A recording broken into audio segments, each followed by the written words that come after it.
Welcome to TYT Sports, everybody. Ben Mankiewicz and Jason Rubin. Black Monday is coming in the NFL. Just found out what that is. You didn't know what that was? Literally just found out. Ben, can you tell us what Black Monday is? Monday after the end of the regular season, when frequently many coaches lose their jobs, and I think that will be the case again this year. The big story being reported now is that CBS Sports, Jason La Canfora, is reporting that Arthur Blank, the owner of the Atlanta Falcons, has informed numerous people that win or lose on Sunday against the Carolina Panthers that Mike Smith will lose his job.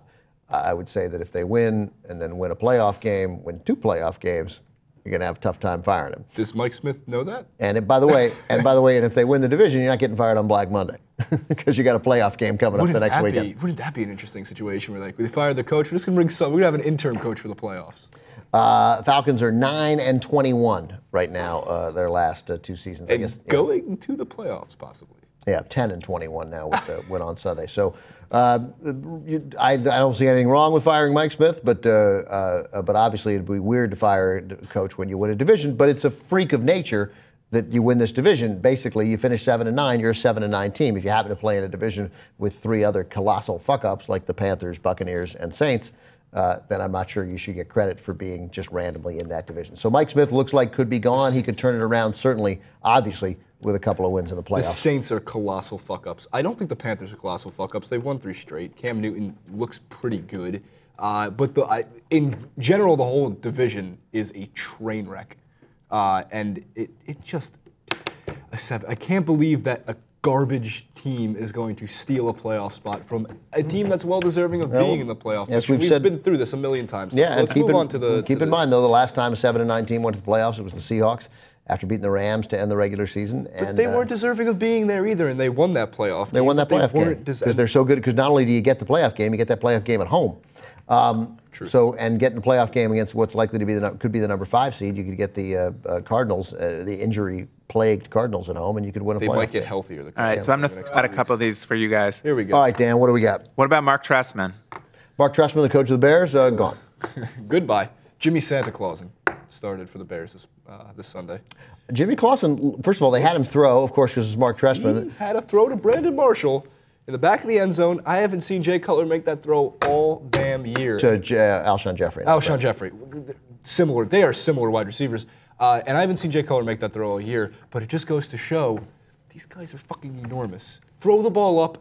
It's a jump ball every time. This is like what I was taught when I was younger to play sports, specifically like basketball, which I'm really not that good at. TYT basketball has proven that. When you have a big man on your team, just throw it up to him. If he's taller and bigger than everybody else, it's the same idea in football. If you have a bigger wide receiver against a tiny defensive back, throw it up. It has worked for Plaxico Burress and the Giants. It has worked for Calvin Johnson and the Detroit Lions. It has worked in playoff situations since football has started. Jimmy Clausen threw the ball 39 times, 23 of 39 for 181 yards. So not a lot of yards, obviously. Had trouble to get the ball downfield. But they dropped 7 balls, most of them by Alshon Jeffrey, including 2 on their final drive where a touchdown would have won the game. I find it hard to believe that Clausen was going to lead them downfield to score that touchdown. But nonetheless, he made 2 straight. On that 3rd and 10 throw to Alshon Jeffrey was a professional quarterback throw. It was a great throw. He was covered, and you hit the hands. He threw the ball perfectly, and Jeffrey... it's like Alshon Jeffrey had the under. I find it way more believable that Jimmy Clausen would lead the Bears to a victory than Jay Cutler all season long. And Jay Cutler's sitting there. Granted, there was the broadcasting cutting to Jay Cutler at the opportune moment, but he's sitting there smiling. You lost your starting role. Just sit there upset, or like you've been through this 1.5 million times, but is it really that hard that even when you're on the sideline to just look like you give 2 shits about losing your job? So $126 million. Mark Trestman, what is $53 million guaranteed? That's the amazing part. So Mark Trestman gone. Who's next? All right, next, Chris Liss's favorite, Wizen Punt, Ken Wizen Punt. Ken Wisenhunt of the really struggling Tennessee Titans. I see no reason why he should get fired. I don't know whether he will. I don't have a real sense on that. But, I mean, this is a team with a personnel struggle. And he hasn't had an opportunity to coach that team with a quarterback. This is a guy who has coached very successfully in Arizona. And if you believed in him, is this his first year or second year? I do not know. Dan, you know? I think this is his second. Second year? I think. Quick look up of that. Who was the coach last year if it wasn't Wizen Punt? It was Mike Munchak before him. Great Yeah. name. Great name. No, this is his first year. Okay. So let's just do Ken Wisenhunt again. Yes. So Ken Wisenhunt in Tennessee, look, if you believed in him to hire him at the beginning of the season, then nothing has changed. I mean, 2 wins, you would have been happy if they'd won 5, then we wouldn't really be talking about this. He didn't have the team to They work got no with. quarterback. They got no quarterback and no running game, and therefore their wide receivers are irrelevant. Kendall Wright at times, Justin Hunter occasionally. Those guys look like NFL players. Occasionally. Yeah, and so I don't. It strikes me that this is and the tight end Walker. Those are players, but he's got nobody to get him the ball. So I don't see what the issue is with Wisenhunt. I wouldn't fire him at all. If you believed in him to hire him before this season, he obviously deserves another season, if not 2, until you get the quarterback situation straightened out. And you also give him what's going to be, the second or third pick in the draft. Yeah, that's right. Yeah. So you give him Or first. Or first pick in the draft. Right now there's 1. And depending on what moves are made, maybe he makes the right ones. You can get a good rookie draft class. Yeah, Mariota, Brett Hundley, whoever it is you decide should be. So Ken Wisenhunt, you're not fired. What do you guys think about Tony Sparano? I mean, technically 3-3 since he's been in that job. Not so bad. I'd like Tony Soprano as the head coach more than Tony Sparano. Raiders players are really coming out in defense of Sparano Yes. and saying that the stuff that happened behind the scenes changed the culture, make them believe that they could win. That he's done a lot. I don't know whether it's fair to say you're fired as an interim coach, but I don't think they're going to keep him. I think they'll try to make a. Will they bump him down to an assistant well, coach? yeah, he'd certainly get his job, and he'll work. He did himself. He looks good this year. He did, and Derek Carr, give him an off season to develop. It might take 2 years, but I want to go out there and say that Derek Carr could potentially. It is Derek. It's not Dave. Which one's the younger one? Derek, right? David Carr is his David Carr is the older brother. Okay, so Derek Carr is. They always say he passes the eye test. Give him a year, maybe 2 to develop. The Raiders have 4 wins on the season now? No, 3. He's 3-7. Which is 3 more, and 3-7 is not a good a good record for a quarterback.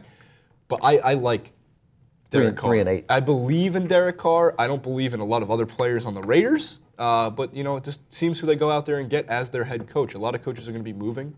We don't think Jim Harbaugh is going to go there. I personally believe Jim Harbaugh is going to go back to Michigan.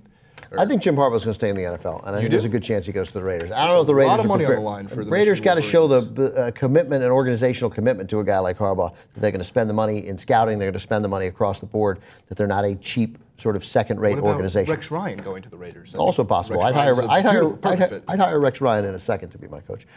So here's the thing with Sparano. You can't see him interviewed and think this is the guy who should be the head coach. You just can't. Doesn't sound like it. Doesn't sound like a guy. Doesn't sound like the intellectual giant that you'd like to think, or the intellectual giant, maybe an extreme, but doesn't seem like a head coach. Doesn't sound like a head coach. Sounds like a battalion chief.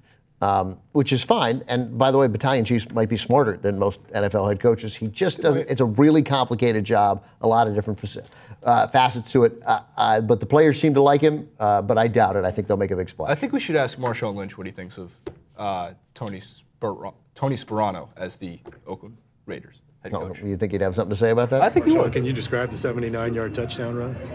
Thanks, Fax. How about the stomach issue early in the game? I appreciate you asking about my stomach. Thank you. Tony Sparano really appreciates you asking about his stomach. Though. So I think Tony Sparano gets another job in the organization. He'll certainly coach somewhere. I just don't. Doesn't inspire great confidence there in those halftime interviews. Not at all. I'm not sure that's a fair judge. Who else? Last one. We're not going to do Rex Ryan because we all know he's going to get fired. So Joe Philbin, fired, Miami not fired. Dolphins. Well, I have something right here about Joe Philbin before we get into it, if I can find it. Joe Philbin, it was a great day for Philbin. Dolphins owner Stephen Ross said Philbin will be back as the team's head coach next season, but was it a great day for the Miami Dolphins? You could probably find more than a few Dolphins fans who would say no. So it seems like Philbin will not be fired. No, just Stephen Ross saying Joe Philbin will be back. I think that's probably wise. Again, I'd pay for some continuity there, and at some point that you may. I don't think if there's a 20% increase in production from Ryan Tannehill, and you learn how to stop the run, that's a defense that can make a difference. And if they win next week, it's 9 wins. then you're real close to a playoff spot. So I think Philbin deserves another crack at it. I don't think he's one of the most inventive coaches in the league, but I would stay with him. I'm going to add one guy to this list. By the way, we're not mentioning, as Dan said, Rex Ryan, because we presume he's going to get fired and probably either hired at a job he really wants almost right away, or Rex Ryan is going to go on television and be a giant hit, and in a year or two, I would hope he still coaches before he goes on television. Rex Ryan, out of the whole group of coaches, the pool of coaches, is the one out of everybody who could turn around a team probably in 1 year, and maybe not playoff bound, but if he were to go to something like the Oakland Raiders, that could be a 500 team. He's not in charge of the personnel in New York, and that personnel is bad. It's not a good market for Rex Ryan to be in. Rex Ryan will succeed. I think he will get fired, but he'll succeed wherever he goes. I would, if I were still a Washington fan, I would say, that's great. Let's bring him to Washington. That's not the kind of guy who Dan Snyder would hire because he's too strong. What's the word? The other thing I think is that I don't know what goes on inside the minds of two guys who know nothing about running a football team. George Allen, who's a salary cap expert, Bruce Allen, who's a salary cap expert, and Dan Snyder, who is just simply a bad human being. No, you had a specific word invented. He's a jackbag. He's a jackbag. Dan Snyder's a jackbag. I think Jay Gruden's going to lose his job, partially because he's showing a little backbone, and I don't think Dan Snyder will like that. Although now, after the win last week, even though Robert Griffin, the fifth, is it the fourth or the fifth? Well, this version of him we're now on Robert Griffin the sixth. If RG3 didn't play particularly well, but they won, and this notion, all these stories that Gruden and Griffin can't coexist, why? Why? People coexist with employee-employer relationships. It's difficult all the time. There is no alternative for Washington at quarterback, and waiting to see again if he's healthy and can get back is the right decision. They should unquestionably stick with him. That said, does it not seem to everyone that the RG3 Jay Cutler trade is a definite possibility, a trade that is crying out to be made? And if it was possible for me to hate Washington more, having Jay Cutler at quarterback, they may have achieved it. The entertainment value of watching that introduction of Dan Snyder bringing Jay Cutler onto the team. Two guys who might be soulless. That said, if Cutler then criticized Snyder at any point, Jay Cutler would be my favorite player in the NFL.